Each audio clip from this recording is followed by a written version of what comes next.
प्रस्तुति RSVI के शोध से तैयार एक मनोरंजक संग्रह। इसे आपके लिए तैयार किया है श्रद्धा श्रीवास्तव एवं सताक्षी गुप्ता ने। प्रथम संग्रह 18 अक्टूबर 2018। जानकारी कहानी चाय की।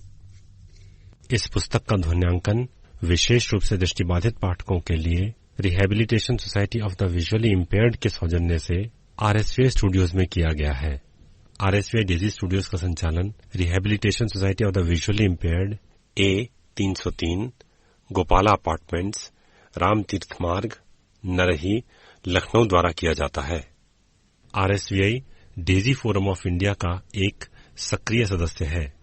RSVI का ईमेल आईडी है info@rsvi.org यानी info@rsvi.org और हमारा दूरभाष नंबर है 0522 4070 अर्थात 4070 138।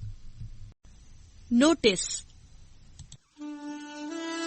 यह पुस्तक RSVI लखनऊ द्वारा मुद्रित सामग्री को पढ़ने में अक्षम व्यक्तियों के लिए डेजी डिजिटल ध्वन्यांकित पुस्तक प्रारूप में तैयार की गई है। ये पुस्तक भारतीय कॉपीराइट अधिनियम 1957 के 2012 में हुए संशोधन के अंतर्गत धारा 52(1) ZB के प्राविधानों के तहत विशेष रूप से मुद्रित सामग्री पढ़ने में अक्षम व्यक्तियों को वितरित करने हेतु निर्मित की गई है। केवल मुद्रित सामग्री पढ़ने में अक्षम व्यक्ति ही इस डेजी डिजिटल ध्वन्यांकित पुस्तक का प्रयोग करने के लिए अधिकृत हैं। इस पुस्तक की भविष्य में कोई भी प्रतिकृति मुद्रित सामग्री पढ़ने में सक्षम व्यक्तियों को वितरण करने अथवा व्यावसायिक प्रयोग हेतु पूर्णतः निषिद्ध है तथा ऐसा करना कानूनी कार्यवाही के अंतर्गत आएगा।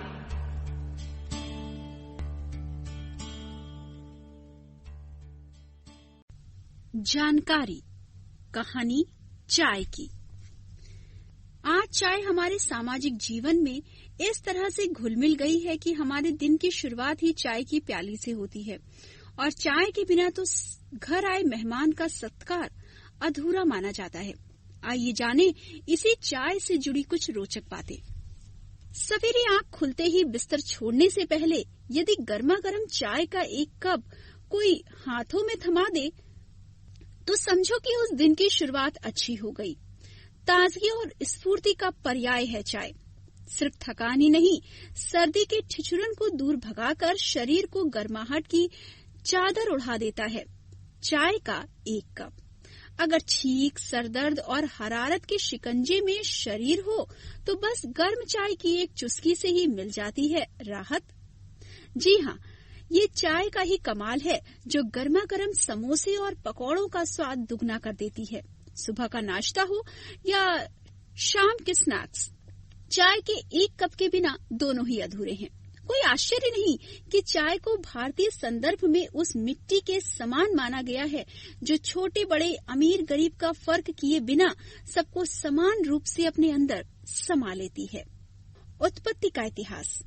ऐसा माना जाता है कि विश्व के लगभग सभी देशों में प्रचलित चाय का इतिहास चीन से शुरू होता है।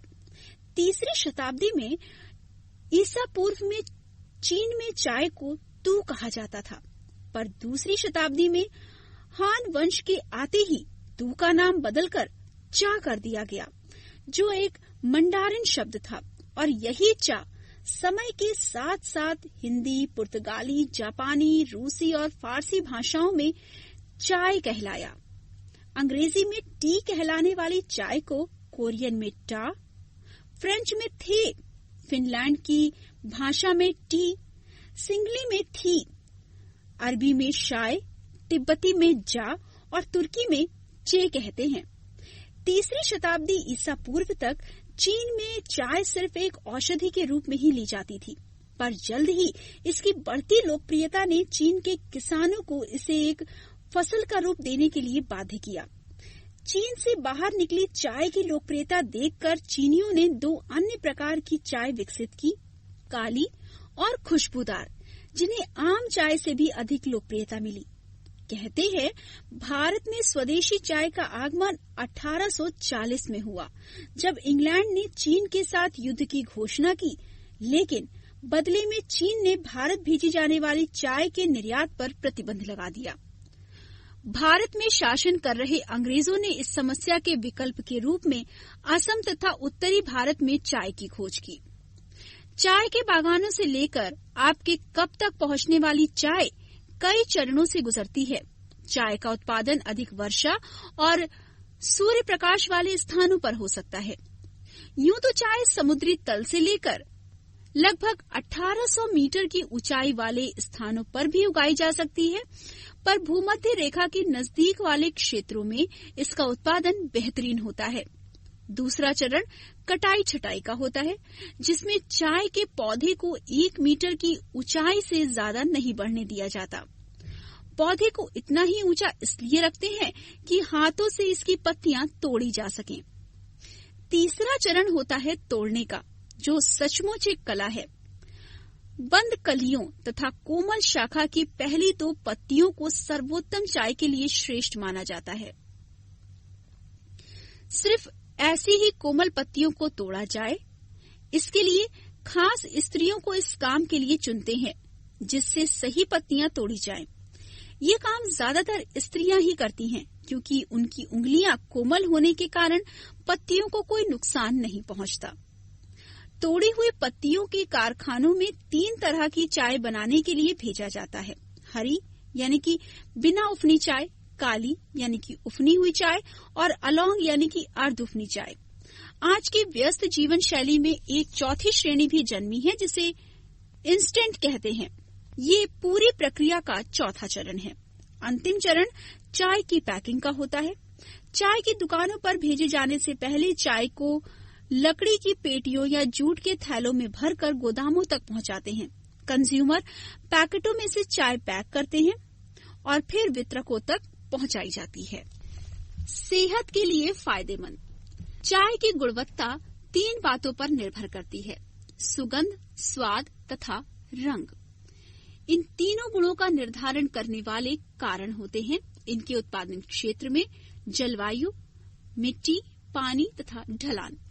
भारत में दार्जिलिंग की चाय इसलिए सर्वोत्तम मानी जाती है क्योंकि ये क्षेत्र हिमालय के नीचे की पहाड़ियों में होने के कारण ठंडा व नम है। चायों की शैंपेन कही जाने वाली दार्जिलिंग की चाय विश्व के बाजारों में बहुत ऊंचे दामों पर बिकती है। इसका नाजुक स्वाद और आड़ू जैसा रंग चाय प्रेमियों को अपने बस में कर लेता है। चाय पीना सेहत के लिए फायदेमंद होता है। ये खुशखबरी है ज्यादा चाय पीने वालों के लिए। प्राचीन भारतीय साहित्य में चाय पीने के फायदे गिनाए गए हैं। पाचन और शिरा प्रणालियों पर एक आरामदेह प्रभाव डालने के साथ साथ ये स्वभाव को भी क्रोध व उत्तेजना से विहीन करती है। रीढ़, पेट तथा आंतों को सक्रिय करती है। मानसिक रूप से भी चाय सुरक्षा व संतोष की भावना पैदा करती है। स्मरण शक्ति को तेज तथा मानसिक संतुलन और शांति को बनाए रखने में सक्षम करती है। आधुनिक अध्ययनों से भी ये प्रमाणित होता है कि काली चाय पीने से रक्त में कोलेस्ट्रॉल की मात्रा कम होती है। कैंसर को रोका जा सकता है। इसमें पाया जाने वाला कैफीन तत्व थकान, सिरदर्द को दूर करता है, रक्त नलिकाओं को सशक्त करता है और थायराइड को सामान्य बनाता है। दांतों के रोग दूर करने में भी चाय सहायक होती है, पर अति हर चीज की बुरी होती है। सौंदर्य की दृष्टि से उपयोगी चाय की चुस्की स्वाद के दृष्टिकोण से भी अच्छी है। इसलिए आजकल लोग चाय के साथ साथ इसमें फूलों की खुशबू और फलों के स्वाद भी पाते हैं।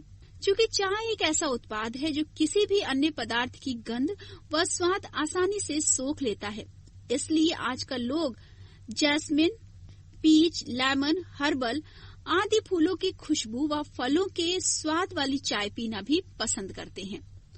मन और मस्तिष्क को तरोताजा करने वाली तथा शरीर में स्फूर्ति जगाने में इस फ्लेवर्ड टी का कोई सानी नहीं। इतना ही नहीं, चाय आपके शारीरिक सौंदर्य में 4 चांद लगाने की भी क्षमता रखती है। बहुत से सौंदर्य विशेषज्ञों द्वारा चाय द्वारा ऐसे उपचार व मंत्र बताए जाते हैं जिनके प्रयोग से त्वचा खिली खिली सी हो उठती है। चाय की हरी पत्तियां क्या चमत्कार दिखा सकती हैं, आप भी जानिए। कुछ रोचक तथ्य। हरी चाय में चूंकि रासायनिक पदार्थ नहीं होते और इसमें खनिज पदार्थ, विटामिन तथा एसिड की भरपूर मात्रा होती है, इसलिए इसे अन्य जड़ी बूटियों के साथ मिलाकर एक बहुत ही लाभदायक पेस्ट तैयार कर सकते हैं। यह सिर्फ हरी चाय का इस्तेमाल ही काफी है। हरी चाय के पानी को बर्फ की ट्रे में जमाएं और फिर बर्फ के टुकड़ों को चेहरे पर मलें। इससे चेहरे पर पसीना और तेल कम आएगा और मेकअप घंटों तक टिका रहेगा। हरी चाय के पानी और गुलाब की पंखुड़ियों को एक बर्तन में रात भर भिगोएं। अगले दिन छानकर पानी के साथ मिलाकर स्नान करें। बेजान त्वचा में निखार लाने के लिए 1 कप हरी चाय के पानी को खौलाकर उसमें 1 चम्मच तुलसी का रस, पुदीने का रस तथा पेपरमिंट तेल की कुछ बूंदें मिलाएं। इन सबको मिलाकर फ्रिज में जार में रख सकती हैं। जब भी समय मिले चेहरे पर इसके मिश्रण के छींटे मारें और असर होता हुआ महसूस करें। त्वचा के साथ साथ बालों को भी पोषण देती है हरी चाय। आप स्वयं इससे एक शैम्पू बना सकती हैं, जिसके इस्तेमाल से बालों का झड़ना काफी हद तक कम हो सकता है। 1 लीटर हरी चाय के खौले पानी में 100 ग्राम शिकाकाई, 100 ग्राम रीठा और 50 ग्राम आंवला मिलाकर रात भर भिगोकर रखें। अगले दिन इस मिश्रण से 3 बार बाल धोएं। इससे आपके बाल स्वस्थ और चमकदार बने रहें। कुछ रोचक तथ्य।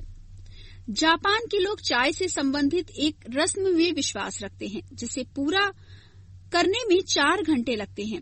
इसके लिए लगभग हर घर में एक अलग कमरा होता है। समन्वय, शुद्धता, सम्मान तथा शांति के प्रति व्यक्ति की क्या प्रतिक्रियाएं हैं, ये जानने के लिए ये रस्म होती है। चीन में विवाह से पहले चाय की रस्म होती है, जिसमें होने वाली बहू के सास ससुर उसे स्वीकार या अस्वीकार कर सकते हैं। 18वीं शताब्दी में अमेरिका में क्वैकर्स अपनी चाय नमक व मक्खन के साथ पीते थे। न्यू इंग्लैंड में खुशबूदार चाय पीना पसंद करते थे। तिब्बत में चाय को पूजा की सामग्री की तरह पवित्र समझा जाता है। ईरान व अफगानिस्तान में चाय राष्ट्रीय पेय है। हरी चाय को प्यास बुझाने वाला पेय और काली चाय को गर्मी प्रदान करने वाला पेय मानते हैं। मध्य पूर्वी देशों में जैसे मोरक्को में चाय की कसम खाते हैं, जो एक विशेष चांदी के बर्तन में दी जाती है। मसलिन कपड़े में बनने वाले टी बैग का आविष्कार 1908 में जॉन सैलिवन ने किया, जो चाय का व्यापारी था।